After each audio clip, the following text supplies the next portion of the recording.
What's up, y'all? Today I'm gonna do a sound test between the Gamma hitters versus the Babyliss Pros.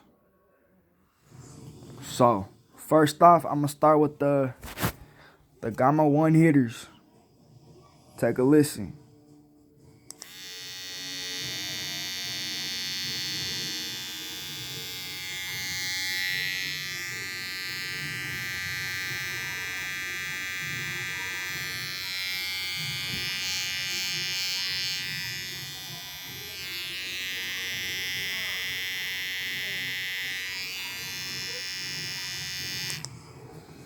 Okay, that's the Gammas.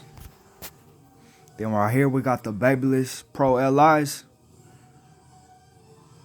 The original ones.